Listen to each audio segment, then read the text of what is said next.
स्वागत है आप हमारी नई वीडियो में। आज हम डिस्कस करने वाले हैं क्लास 12 का वो इम्पोर्टेंट क्वेश्चन जो आपको आगे काम आता रहेगा अगर आप आगे मैथमेटिक्स या फिजिक्स रिलेटेड ब्रांच में जाते हैं। तो ये चीज आपको बहुत ज्यादा काम आने वाली है। आज हम डिस्कस करने वाले हैं कैलकुलस, जिसके अंदर आपके 5 चैप्टर आते हैं। Chapter 5, chapter 6, chapter 7, chapter 8, chapter 9। ये चैप्टर्स आपके लिए बहुत ही इंपॉर्टेंट प्रूफ होने वाले हैं। बोर्ड में भी इसकी वेटेज काफी ज्यादा होती है। आइए डिस्कस करते हैं। देखिए, तो क्वेश्चन शुरू करने से पहले हम कुछ बेसिक टर्म्स के साथ थोड़ा फैमिलियर हो जाते हैं, सो दैट क्वेश्चन हमें समझने में आसानी हो। पहली चीज आती है लिमिट ऑफ अ फंक्शन। क्या बात करते हैं हम? Limit of function. पहले हम लिमिट ऑफ फंक्शन हमें निकालनी आती है, हमने 11 में कई बार सीखा हुआ है, लेकिन छोटी सी बात कर लेते हैं, हमें लिमिट की जरूरत क्यों पड़ती है।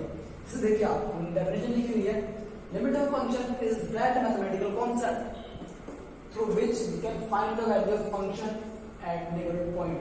तो मेन इंपॉर्टेंट लाइन है ये कि अगर हमें किसी फंक्शन की वैल्यू निकालनी है, जस्ट से मैं कहता हूं कि मुझे f(x) गिवन है समथिंग x² + 2, ये मुझे फंक्शन की वैल्यू गिवन है, और मैं कहता हूं मुझे f2 की वैल्यू बताओ, तो मैं बता सकता हूं कि वैल्यू आएगा पर कितनी आ जाएगी? 6 आ जाएगी। ये मैं कैलकुलेट कर सकता हूं। लेकिन अब अगर मैं कहता हूं मुझे वैल्यू बताओ f2.0000000,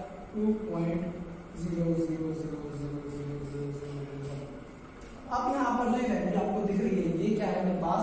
ये जस्ट 2 से नेक्स्ट मतलब 2 का एक नेबरहुड पॉइंट है जिसकी मुझे वैल्यू फाइंड करनी है, और जिसकी वैल्यू अगर मैं डायरेक्ट इक्वेशन में सॉल्व करना चाहूँ तो ये मेरे पास पॉसिबल नहीं है।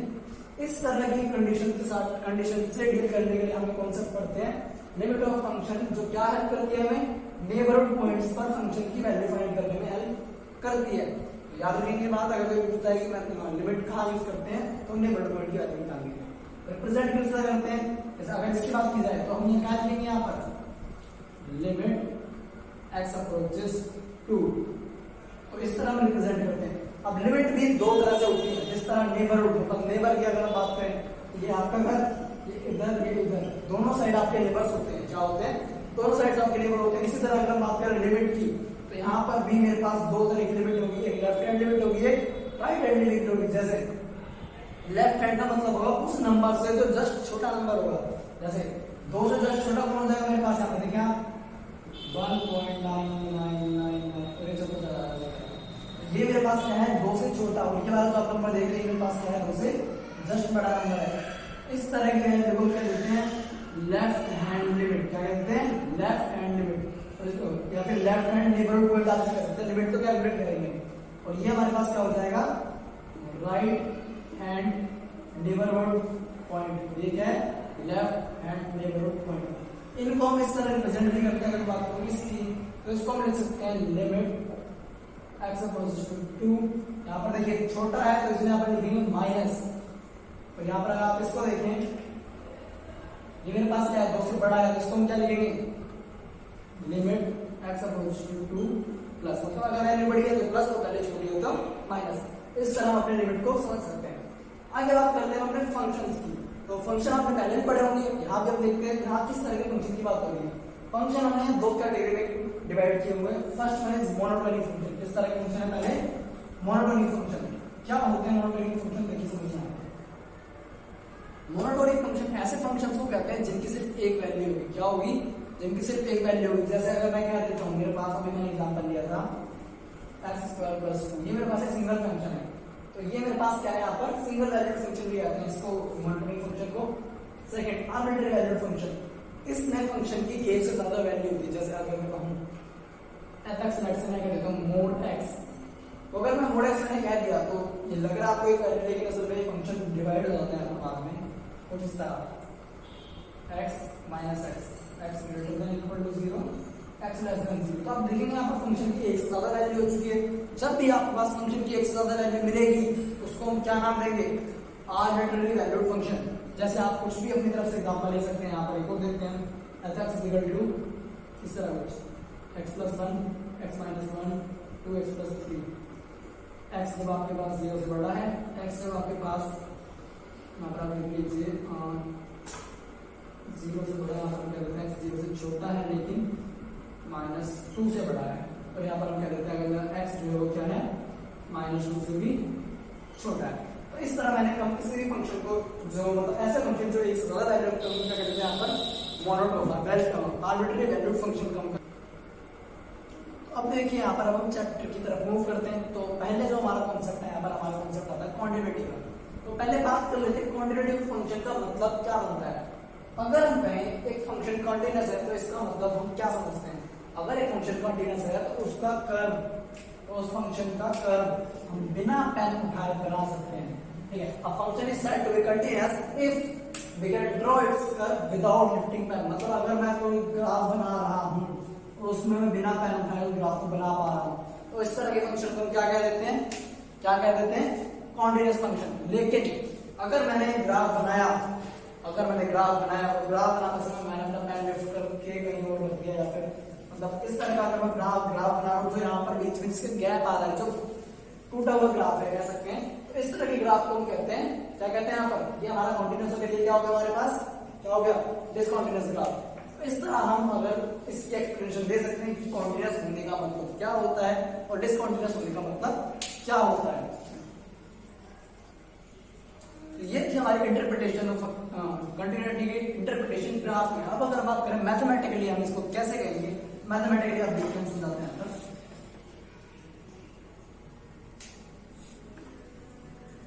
अगर मेरे पास ये ग्राफ है, अब मैं देख के हम कह सकते हैं कि हाँ ये कॉन्टिन्यूअस है। अगर मैं मैथमेटिकली प्रूफ करो, क्या करो, प्रूफ करो कि लेट्स से यहाँ पर मेरे पास कोई पॉइंट है 4, तो मैं कह देता हूँ प्रूव करो कि ये पॉइंट जो 4 है इसके आसपास ये जो फंक्शन है, मेरा गिवन फंक्शन है, ये कॉन्टिन्यूअस है। तो हम मैथमेटिकली इस चीज को कैसे प्रूव करके दिखाएंगे। देखिए आप, अगर हम बात कर रहे हैं मैथमेटिकली, तो हम इसे कुछ इस तरह करेंगे। इस फंक्शन की इस पॉइंट को लेट्स से फंक्शन fx है मेरे पास, क्या है फंक्शन fx, तो कैसे प्रूव करेंगे। देखिए आप, अगर मैं यहाँ पर कहूँ लिमिट निकालेंगे, यहाँ पर सबसे पहली बात क्या निकालेंगे, यहाँ पर लिमिट निकालेंगे x की 4 के नेबरहुड पॉइंट्स पर। नेबरहुड कौन से, left hand and right hand. Left hand या नेगेटिव लिमिट निकालेंगे यहाँ पर x राइट हैंड पर, और साथ साथ फंक्शन की वैल्यू भी निकालेंगे। ठीक है, यहाँ पर तो अगर मुझे मैथमेटिकली किसी पॉइंट पर कंटिन्यूटी चेक करनी है तो उसके लिए क्या करेंगे, सबसे पहले लेफ्ट हैंड लिमिट निकालेंगे, राइट हैंड लिमिट निकालेंगे, फंक्शन की वैल्यू निकालेंगे उस पॉइंट पर f4 पर, और उन तीनों वैल्यू अगर वो इक्वल आ जाती है हमारे पास, अगर वो तीनों वैल्यू इक्वल हमारे पास आ जाती है, दैट मींस वो जो हमें ग्राफ गिवन है, जो इक्वेशन हमें गिवन है, वो किस तरह की इक्वेशन है, एक कॉन्टिन्यूअस इक्वेशन गिवन है। अब अगर यहाँ पे देखिए आप, यहाँ पर लेट्स से ये किसी पॉइंट को ब्रेक हुआ दोबारा यहाँ से नहीं होगा, तो अगर आप देखिए जब मैं इस पॉइंट के लेफ्ट हैंड पे वैल्यू निकालूंगा तो कुछ वैल्यू आएगी, और जब राइट हैंड पर निकालूंगा तो कुछ वैल्यू आएगी, दैट मींस अलग वैल्यूज आएंगी। तो यहाँ पर हमें पता लग जाएगा कि वो कर्व जो हमें गिवन है, जो हमें इक्वेशन गिवन है, वो कॉन्टिन्यूअस है या फिर नहीं है। आइए हम शुरू करते हैं क्वेश्चंस के साथ क्वांटिटी। लेकिन उससे पहले हम इन क्वेश्चंस को टाइप वाइज डिवाइड करेंगे। तो हम पहले बात करते हैं टाइप 1।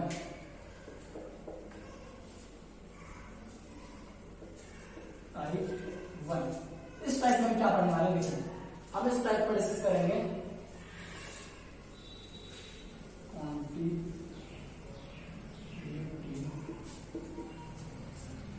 At a point. तो फर्स्ट हम बात करने वाले हैं क्वांटिटी एट अ पॉइंट। मतलब अगर हमें कोई फंक्शन गिवन है, लेट्स से हम कह लेते हैं fx = 7x - 3, मुझे एक फंक्शन गिवन है और मेरे से क्वेश्चन क्या देता है कि चेक इट्स क्वांटिटी एट 3। अब मुझे कहा गया है कि x = 3 पर इस फंक्शन की क्वांटिटी चेक कीजिए। तो अभी हमने बात की क्या करना है हमें, जब हमारे पास इस तरह का सिंगल वैल्यूड फंक्शन होता है, मोनोटोनिक फंक्शन होता है, तो हम उसके लिमिट निकालते हैं। और मोनोटोनिक फंक्शन देखिए आप, लिमिट निकालेंगे उसकी उस पॉइंट पर, साथ साथ फंक्शन की वैल्यू निकालेंगे उस पॉइंट पर, वो सारी वैल्यूज चेक करेंगे यहाँ पर। तो यहाँ पर आप देखिए, यहाँ पर सिंप्लीफाई करेंगे इसे, limit x approaches to 3, x की वैल्यू हमारे पास क्या है 7x - 3। अब 3 को आप यहाँ पर पुट किए तो यहाँ पर आप आएगा 3 × 7 × 3 - 3, 21 - 3 = 18। यहाँ पर क्या आप देखेंगे 7 × 3 - 3, 7 3 21 - 3 = 18। तो आप ध्यान से देखें, हमने लिमिट निकाली, उस फंक्शन की वैल्यू निकाली, तो वो दोनों वैल्यूज जो निकल कर आई, वो दोनों वैल्यूज हमारे पास कैसी है, इक्वल। दैट मींस फंक्शन 3 पर कॉन्टिन्यूअस है। तो यहां पर हम लिख देंगे hence given function is continuous at x equal to 3। तो इस तरह हम करेंगे, पहले उसकी लिमिट निकालेंगे, फंक्शन की वैल्यू निकालेंगे, एंड देन अगर दोनों वैल्यू इक्वल आती हैं दैट मींस वो फंक्शन हमारे पास कॉन्टिन्यूअस फंक्शन है।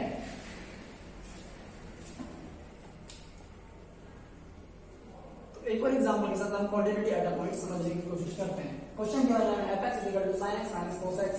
चेक करनी है क्वांटिटी पाई पर, यहां पर चेक करनी है क्वांटिटी पाई पर। तो देखिए यहां पर करते हैं, सबसे पहला काम fx निकालेंगे।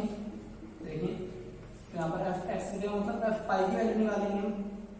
यहां पर आएगा sin पाई माइनस cos पाई। sin पाई की वैल्यू कितनी होती है हमारे पास 0 माइनस cos पाई की वैल्यू होती है -1। दैट मींस आंसर आ चुका हमारे पास 1। अब लिमिट निकालते हैं, लिमिट x अप्रोचेस पाई fx। देखिए यहां पर लिमिट x अप्रोचेस पाई, यहां पर रखेंगे हम sin x minus cos x। अब पाई यहां पर पुट लीजिए आप, लिमिट रखने से रुकिए। आप पाई की वैल्यू अगर आप पुट करें तो जाएगा sin पाई माइनस cos पाई। अगेन यहां पर 0 माइनस cos पाई की वैल्यू -1 एंड देन 1। देखिए आप यहाँ पर फिर से fx and limit x approaches to pi fx दोनों हमारे पास क्या है, वैल्यूज इक्वल है। That means fx is continuous at pi. तो इस तरह हम अपने चेक कर सकते हैं जो कॉन्टिन्यूटी एट अ पॉइंट है। क्वांटिटी एट अ पॉइंट हम डिस्कस करना जरा आर्बिट्ररी वैल्यूड फंक्शन में, मतलब फंक्शन की एक से ज्यादा वैल्यू होंगी। देखिए क्वेश्चन में मुझे तीन तरह से वैल्यू निकालने का है, एक 3 पर, एक 5 पर और एक 4 पर। बाय वर्ड निकालते हैं।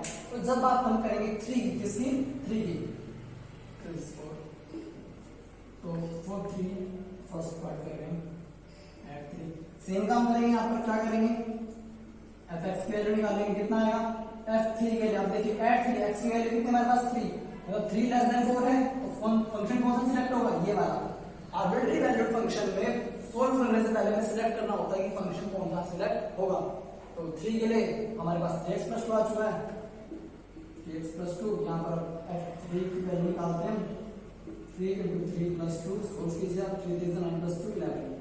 सेम अब यहाँ पर f3 की बात हो चुकी है। अब लिमिट निकालेंगे, लिमिट x अप्रोचेस 3 fx, फिर से x क्या है 3 के अराउंड है, तो वो यहाँ है, फिर से यहाँ पर उसे देख लेंगे हम, लिमिट x अप्रोचेस 3 fx की वैल्यू आ चुकी है हमारे पास 3x + 2। फिर से वैल्यू पुट करेंगे यहाँ पर, कितना जाएगा 11। तो हम यहाँ 3 पे देख सकते हैं हमारे पास जो फंक्शन की वैल्यू है एंड लिमिट निकल आई है, वो दोनों चीजें हमारे पास सेम है। दैट मींस फंक्शन 3 पर कॉन्टिन्यूअस है, बिल्कुल। अब हम चेक करते हैं एक बार 5 के लिए। 5 के लिए देखिए आप, एड 5 fx आप देखिए यहाँ पर कितना आएगा हमारे पास। अब 5 मतलब 4 से ग्रेटर है, तो सेकंड फंक्शन सिलेक्ट हो जाएगा हमारे लिए, 5x - 6। तो f5 के अगर वैल्यू निकालें यहाँ पर 5 × 5 - 6, 5 5 में 25 - 6 19। लिमिट निकालते हैं फंक्शन की, लिमिट x अप्रोचेस 5 fx, रखते हैं यहाँ पर लिमिट x अप्रोचेस 5 fx की वैल्यू आ चुकी है हमारे पास 5x - 6, और सिंपलीफाई करेंगे यहाँ पर 5 रखकर, तो ये आ जाएगा 5 × 5 - 6 अगेन 19। तो आप फिर से देखिए हमारे पास यहाँ भी हमारे पास दोनों वैल्यू निकल कर आई है, तो हमारे पास क्या है, दोनों वैल्यू सेम है। दैट मींस फंक्शन 3 पर भी कॉन्टिन्यूअस है, फंक्शन 5 पर भी कॉन्टिन्यूअस है। अब चेक करना है 4 पर। असल में जब हमें क्वांटिटी चेक करनी होती है तो मेन हमारी चीज होती है ब्रेकिंग पॉइंट। क्या चीज होती है, मेन ब्रेकिंग पॉइंट। ध्यान से सुनिए इस बात को, जिस पॉइंट पर फंक्शन की वैल्यू चेंज हो जाए, जिस पॉइंट पर फंक्शन की वैल्यू चेंज हो जाए उसको हम क्या कहते हैं, ब्रेकिंग पॉइंट। यहाँ पर आप देखें 4 पर हमारी दोनों इसीलिए हम यहाँ फोर को कहते हैं ब्रेकिंग पॉइंट, और ब्रेकिंग पॉइंट पर ही क्वांटिटी चेक करना मेन होता है। तो देखिए आप यहाँ पर कैसे करते हैं, देखिए जब हम फोर की बात कर रहे हैं तो आप यहां से देखेंगे eight four,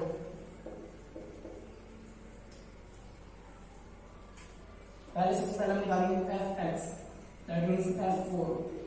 exact value four है आपकी बात एक्स की, तो अगर एग्जैक्ट वैल्यू हम फोर की देते हैं तो वो कहाँ आएगी हमारे पास सेकंड में, जो equal to, that means four की वैल्यू क्या हो जाएगी यहाँ पर 5 इंटू 4 माइनस 6, 20 माइनस 6 14। ये हमारे पास वैल्यू निकल कर आई है एफ एक्स की, एफ फोर की। अब बात करेंगे यहाँ पर लिमिट्स की, तो जब हम बात कर रहे हैं फोर के लिए तो यहाँ हम दोनों लिमिट्स निकालेंगे। ब्रेकिंग पॉइंट की बात जब भी आती है वहां हम दोनों लिमिट चेक करते हैं, left hand limit and right hand limit. बाकी अगर सिंगल वैल्यूड फंक्शन होगा तो वहां जनरल लिमिट से हम काम चला सकते हैं, लेकिन यहाँ पर दोनों तरह के वैल्यूज निकालेंगे। तो देखिए आप left hand limit x approaches 4 minus, ये रिप्रेजेंटेशन होती है लेफ्ट हैंड लिमिट के लिए एफ एक्स। अब यहाँ देखिए 4 माइनस का मतलब है कि जो हमारा वैल्यू है एक्स की वो 4 से छोटी है, 4 से छोटी होने का मतलब कौन सा फंक्शन सिलेक्ट करना है हमने, x प्लस 2। यहाँ पर फंक्शन की वैल्यू रखते हैं हमें limit x approaches 4, F x की वैल्यू कितनी आ चुकी है हमारे पास 3x प्लस 2। अगेन आप फिर से बात ध्यान रखेंगे, इस सिंबल का यहाँ हमने 4 माइनस लिखा है, इसका कॉन्सेप्ट तब तक होता है जब तक हम अपना फंक्शन सिलेक्ट ना कर लें। फंक्शन सिलेक्ट करने के बाद हमें यहाँ माइनस लिखने की जरूरत नहीं होती। कुछ बेसिक ये रिप्रेजेंटेशन होती है मैथमेटिक्स, आपको याद रखनी पड़ेगी। अब आप यहाँ पर देखिए इसको वैल्यू लगाएंगे, 4 आपको करेंगे फंक्शन में 3 इंटू 4 प्लस 2, 3 4 12 प्लस 2 14, अगेन 14। अब यहाँ पर हम निकाल सकते हैं RHL मतलब right hand limit. Right hand limit में आप फिर से देखेंगे limit x approaches 4 plus F x. फिर से आप पहले फंक्शन सिलेक्ट कर लीजिए। 4 प्लस का मतलब है कि वैल्यू 4 से बड़ी है, 4 से बड़ी होने का मतलब कौन सा फंक्शन की वैल्यू आनी है यहाँ पर हमारे पास 5x माइनस 6। यहाँ पर रखते हैं वैल्यू अपनी लिमिट x अप्रोचेस 4, अब प्लस करने की जरूरत है नहीं, फंक्शन सिलेक्ट हम कर चुके हैं 5x माइनस 6।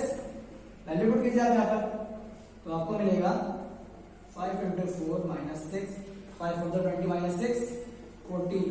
अब आप यहाँ पर अगर ध्यान से देखें तीनों वैल्यू मेरे पास 14 14 14। तो जब भी फंक्शन में इस तरह की वैल्यू निकल कर आती है, left hand limit right hand limit and function की वैल्यू अगर तीनों इक्वल हो जाए तो वो फंक्शन क्या हो जाता है हमारे पास कॉन्टिन्यूअस। यहाँ पर लिख लेते हैं हम, यहाँ पर लिख लेते हैं LHL is equal to RH, L is equal to FX। ताकि आप लिमिट की फॉर्म में लिख सकते हैं limit x approaches 4 minus fx is equal to limit x approaches 4 plus fx is equal to fx। तो यहाँ पर तीनों चीजें हमारे पास अगर इक्वल आ जाती है तो फंक्शन क्या कहते हैं continuous at 4। Hence fx is continuous at 4। तो इस तरह हम आर्बिट्री वैल्यू फंक्शन की वैल्यू चेक कर सकते हैं, कंटिन्यूटी चेक कर सकते हैं ब्रेकिंग पॉइंट पर। तो देखिए आर्बिट्री वैल्यू फंक्शन का हम एक और क्वेश्चन करने के बाद हम टाइप 2 पर मूव करेंगे, लेकिन उससे पहले क्वेश्चन देख लेते हैं। तो यहाँ पर हमें आर्बिट्री वैल्यू फंक्शन गिवन है, चेक करनी है लिमिट 2 पर। देखिए कैसे करेंगे, यहाँ पर वैल्यू निकालते हैं fx मतलब f2 की। अब वैल्यू एग्जैक्टली 2 है तो हमारे पास सेकंड फंक्शन सिलेक्ट होना है यहाँ पर, तो 4 into 4x प्लस 3, वैल्यू रखें आप यहाँ पर 2, 4 into 2 plus 3, 4 2 8 plus 3 11।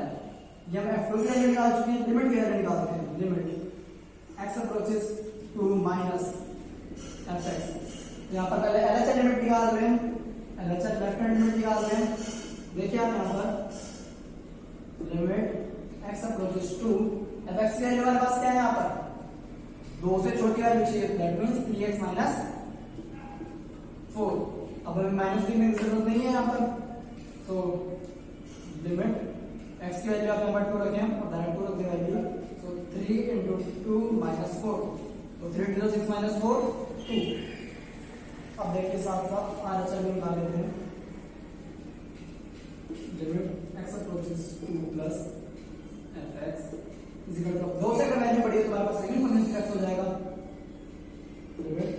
x approaches 2, function select हो गया हमारे पास 4x प्लस 3 इक्वल टू, रखिए आप यहाँ पर 4 into 2 plus 3, 4 हो जाएगा 8 plus 3 11। अब आप नोटिस करें बात को, अगर तो जो मेरा F2 आया है वो इक्वल नहीं है LHL के, तो RHL के इक्वल है नहीं।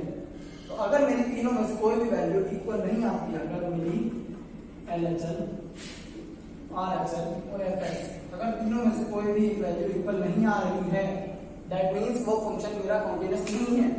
हमें RHL निकालने की जरूरत नहीं थी, हम अपना आंसर यही कंप्लीट कर सकते थे, क्योंकि अगर एक भी वैल्यू इक्वल नहीं आती है तो फंक्शन हमारा नॉट कंटिन्यूअस रहेगा, डिसकंटिन्यूअस हो जाएगा।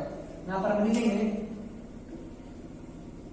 hence fx is not continuous at x equal to 2। तो इस तरह अपने कॉन्टिन्यूटी या डिसकंटिन्यूटी चेक कर सकते हैं।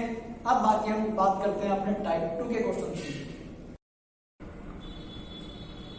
तो हमने टाइप 1 डिस्कस किया, पॉइंट कंटिन्यूटी अगर पॉइंट। अब हम टाइप 2 डिस्कस करते हैं, continuity by definition.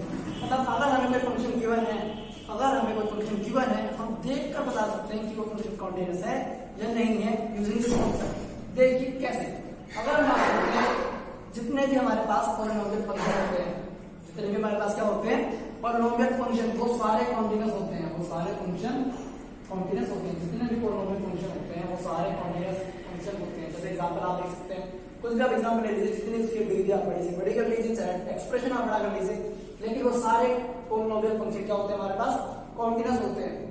Second thing, sine and cosine function, sine and cosine function भी कॉन्टिन्यूअस होते हैं। ग्राफ देख सकते हैं आप उनका, जब हम उनका ग्राफ ड्रॉ करते हैं तो हमें कहीं भी पैरेलल लिफ्ट करने की जरूरत नहीं होती, वो स्मूथली कर्व हमारे साइनसोइडल वेव की तरह चलते चले जाते हैं।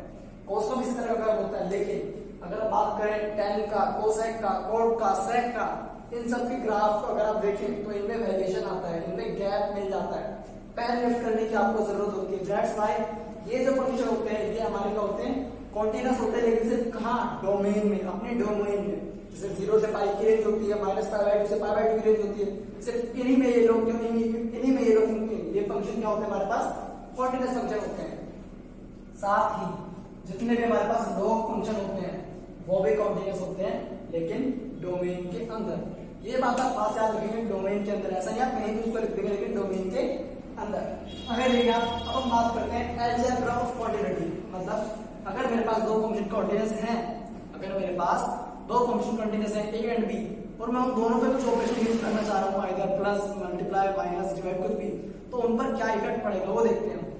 तो अगर मेरे पास fx है एंड gx है, दोनों क्या है मेरे पास कॉन्टिन्यूअस फंक्शन है, मेरे पास दोनों फंक्शन मेरे पास कैसे हैं कॉन्टिन्यूअस हैं।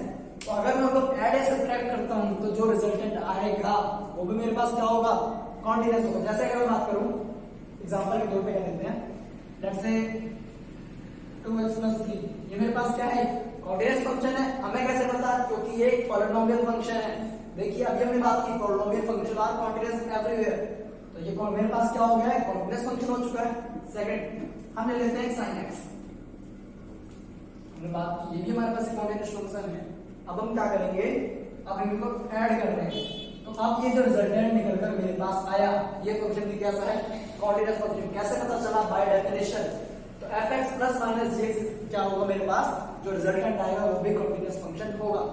चाहे इसे प्लस करूं, चाहे इसे माइनस करूं, चाहे इसे मल्टीप्लाई करूं, ये हर जगह क्या होगा कॉन्टिन्यूअस होगा। अगर डिवाइड कर रहा हूं तो भी कॉन्टिन्यूअस फंक्शन होगा, लेकिन क्या कंडीशन है यहाँ पर, gx का भी 0 नहीं होना चाहिए। मतलब जो फंक्शन मेरे डिनोमिनेटर में गिवन है, मुझे जो फंक्शन मेरे डिनोमिनेटर में गिवन है वो कैसे नहीं होना चाहिए। तो क्या साइन कभी 0 होता है, बिल्कुल होता है, साइन 0 पर 0 हो जाता है। तो इसका मतलब ये फंक्शन एवरीवेयर कंटिन्यू नहीं है। तो ऐसा फंक्शन चूज करेंगे जो हमारे पास कभी 0 ना हो, तो उसको अपॉन में रखेंगे। जैसे अगर हम कहते हैं यहाँ पर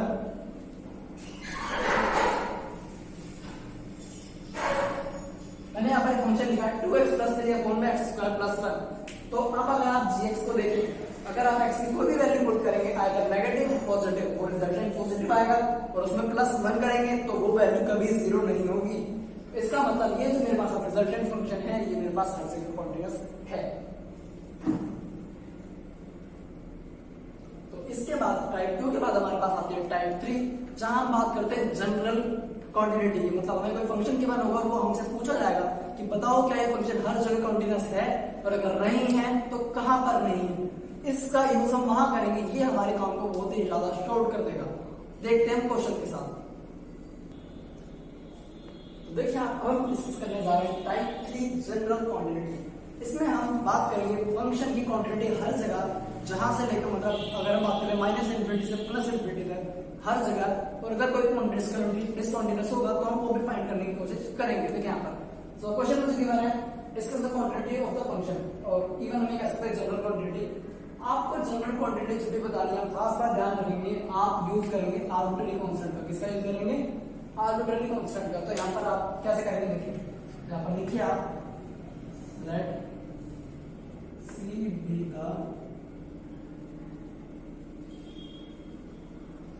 आर्बिट्रेरी कांस्टेंट। अब आपने क्या करना है, बारी बारी से आपकी उस सी की ऐसी वैल्यू ढूंढनी है जो इस पूरे फंक्शन को सेटिस्फाई कर देगी, मतलब पूरी माइनस इन्फिनिटी से प्लस इन्फिनिटी तक कवर करे। तो पहले बात करते हैं सी की वैल्यू -2 से बिल्कुल छोटी, ठीक है। सी से तो यहाँ पर लेते हैं फर्स्ट केस फर्स्ट क्या है हमारे पास, सी हमारे पास 2 से छोटा है, पहला केस, ओके। तो यहाँ पर अगर आप देखें, अगर हमारा सी 2 से छोटा होगा तो fx की वैल्यू हमारे पास क्या हो जाएगी, fx की वैल्यू हमारे पास हो जाएगी 2x + 3। क्या वैल्यू रहेगी fx की हमारे पास 2x + 3। अब आप देखें ध्यान से, ये एक पॉलिनोमियल फंक्शन है, एक पॉलिनोमियल फंक्शन है। तो यहाँ पर लिखेंगे इसका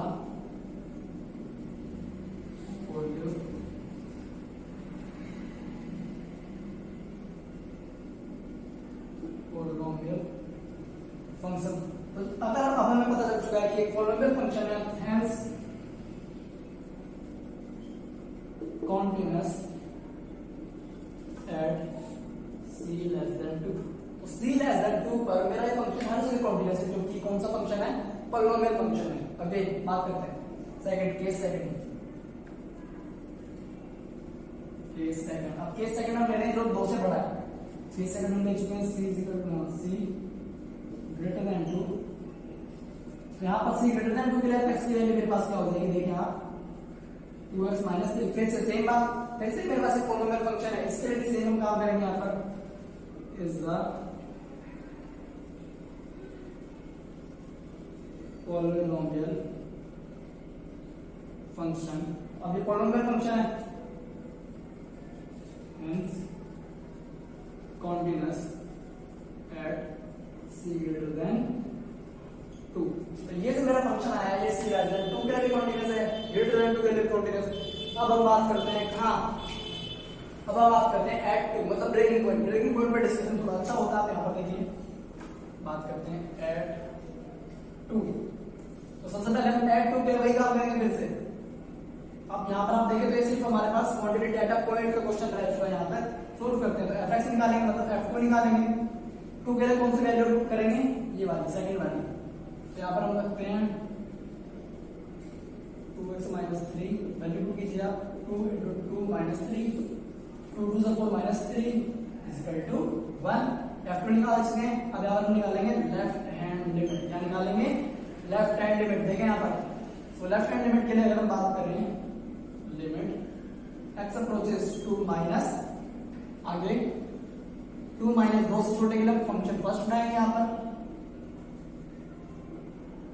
आ जाएगा आपके पास लिमिट x अप्रोचेस 2, आपके पास वैल्यू आ चुकी है 2x + 3, एंड देन यहाँ पर आप देखें आप 2 की वैल्यू रखेंगे तो आपके पास आएगा 2 × 2 + 3, 4 + 3 7। हम निकालते हैं RHL के लिए लिखिए आप limit x approaches 2 plus fx।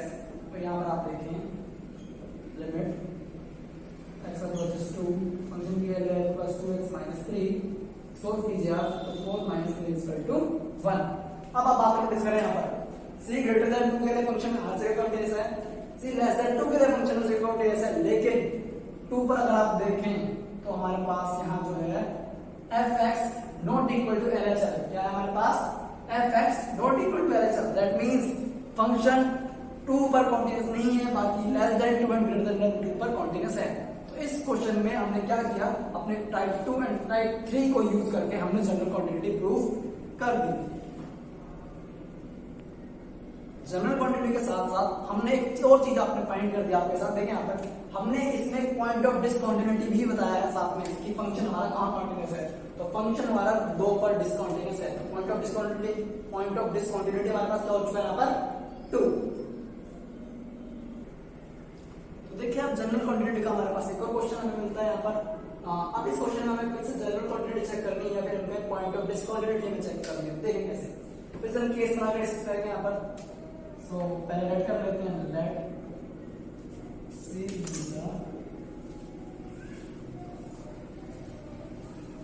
Arbitrary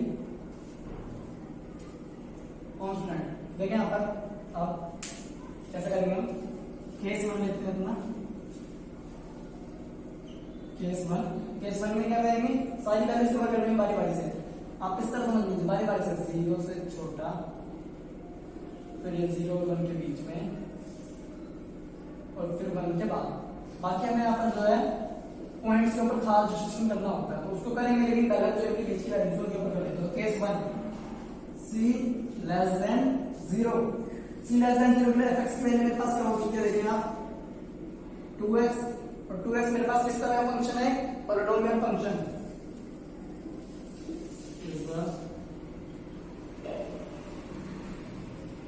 polynomial function है, hence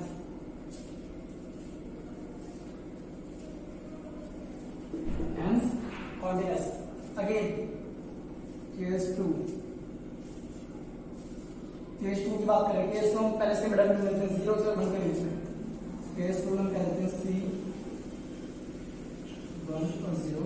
यहाँ पर fx की वैल्यू हमारे पास क्या हो जाएगी, देखिए यहाँ 0 हो जाएगी fx की वैल्यू, और ये हमारे पास क्या है 0, दैट इज कांस्टेंट। तो कांस्टेंट फंक्शन की हमने बात नहीं की शायद, लेकिन आप ध्यान में रखिए बात, कांस्टेंट फंक्शन भी हर जगह कंटीन्यूअस होते हैं। देख लीजिए आप कहीं पर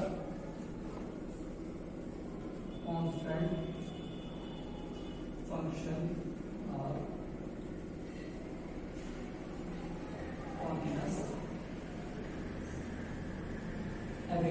कंटीन्यूअस फंक्शन जो होते हैं वो हर जगह कंटीन्यूअस होते हैं। तो आपने पहले देखें, तो अगर हम बात कर रहे हैं c 0 और 1 के बीच में, तो fx equal to 0 is a continuous function। यहाँ पर लिखेंगे hence is a constant function, sorry constant function। यहाँ पर लिखेंगे hence continuous। तो हमने 0 और 1 के बीच में बात कर ली, अब हम बात करते हैं 1 के बाद। तो यहाँ पर केस 3 लिख लेते हैं हम, केस 3 c ग्रेटर देन 1 की बात करते हैं। ग्रेटर देन 1 के लिए fx की वैल्यू क्या हो जाएगी मेरे पास, देखिए आप fx की वैल्यू क्या हो जाएगी 4x अगेन पॉलिनोमियल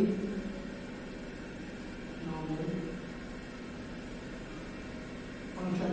अगेन ये मेरे पास क्या हो चुका है, यहाँ पर पॉलिनोमियल फंक्शन हो चुका है, दैट मींस कंटीन्यूअस। यहाँ भी कंटीन्यूअस हो चुका। अब बात आती है हमारे ब्रेकिंग पॉइंट्स पर, मतलब 0 पर और 1 की बात आती है, हमारी सबसे बात है, इनको आप ध्यान से देखें, यहाँ पर इनके बारे में सकते हैं।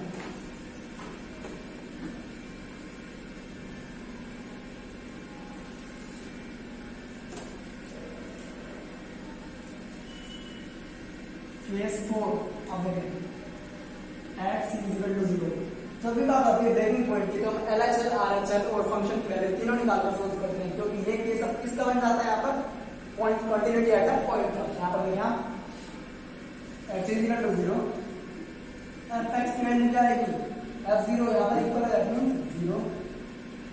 लेफ्ट हैंड लिमिट की वैल्यू निकालना होगी, यहाँ लेफ्ट हैंड लिमिट की वैल्यू क्या आएगी मेरे पास, limit x equals to 0 minus fx निकालें यहाँ पर, limit x equals to 0, fx की वैल्यू क्या है मेरे पास 2x हो जाएगा। अगर मेरा नंबर 0 से छोटा है तो वैल्यू क्या हो जाएगी उसकी 2x। वैल्यू कितना यहाँ पर x की यहाँ पर 0, तो 2 into 0 is equal to 0। Good, RHL निकालते हैं। RHL क्या हो जाएगी मेरे पास, limit x approaches 0 plus fx equal to क्या लिमिट x अप्रोचेस 0 fx के अब यहाँ पर देखिए अगर 0 से बड़ा है, अगर 0 से फंक्शन बड़ा है 0 या 1 के बीच में तो क्या वैल्यू होगी उसकी 0, यहाँ पर 0। अब आप ध्यान से देखते हैं तो जो fx है, जो लिमिट है, left hand limit and right hand limit तीनों वैल्यू इक्वल है, दैट मींस फंक्शन 0 पर कैसा है मेरा कॉन्टिन्यूअस है। यहाँ लिखते हैं as LHL is equal to RHL is equal to fx या फिर f0, तो क्या हो जाएगा इसका मतलब f0 function is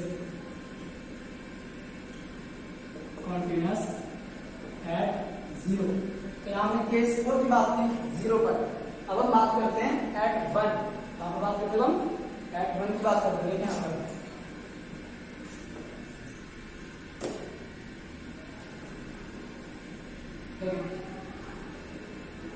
case 5 at c is equal to 1। अगर हम c is equal to 1 की बात करें तो देखिए आप c is equal to 1 के लिए क्या होता है हमारे पास, फिर से f1 की वैल्यू बताएंगे हम। f1 की वैल्यू क्या है, इक्वल टू यहाँ पर that means f1 is equal to 0। LHL निकालते हैं, लेफ्ट हैंड लिमिट निकालते हैं यहाँ पर। So limit x approaches 1 minus fx, एक से छोटे के लिए कौन सा फंक्शन मैंने डायरेक्ट निकाला, 1 और 0 के बीच में, मतलब 1 से छोटा। तो यहाँ पर हम लिखेंगे लिमिट x अप्रोचेस 1 फंक्शन की वैल्यू 0 तो इक्वल टू आ जाता है हमारे पास यहाँ 0। राइट हैंड लिमिट निकालते हैं, राइट हैंड लिमिट निकालते हैं limit x approaches 1 plus fx। अब अगर आप देखिए 1 से बड़े की वैल्यू, 1 से बड़े की वैल्यू आप क्या बनाएंगे यहाँ पर 4x, लिखते हैं यहाँ पर लिमिट x अप्रोचेस 1 4x। तो वैल्यू पुट कीजिएगा आप यहाँ पर, तो आपको मिलेगा 4 into 1 is equal to 4। तो आप ध्यान से देखें, अगर f1 की जो वैल्यू आई है, LHL की जो वैल्यू आई है और जो RHL की वैल्यू आई है, वो तीनों आपस में इक्वल नहीं है। दैट मींस फंक्शन मेरा 0 पर कॉन्टिन्यूअस है, लेस देन 0 पर कॉन्टिन्यूअस है, 0 और 1 के बीच में कॉन्टिन्यूअस है, लेकिन 1 पर कॉन्टिन्यूअस नहीं है। तो यहाँ पर लिखेंगे हेंस लिखते पहले as LHL equal to fx not equal to right hand limit. यहाँ पर क्या हो गया, function is not continuous at 1। तो यहाँ पर अगर हम बताएं कि पॉइंट ऑफ डिस्कॉन्टिन्यूटी हमारे पास कितना है 1 है, तो बाकी क्वेश्चन हम इस तरह सोल्व कर सकते हैं using method type 2 and type 3। Type 2 हमारे पास मतलब डेफिनेशन का यूज करने से देखिए आप क्वेश्चन हमारे पास कितना आसान हो जाता है। तो इसी तरह हम क्वेश्चन करेंगे।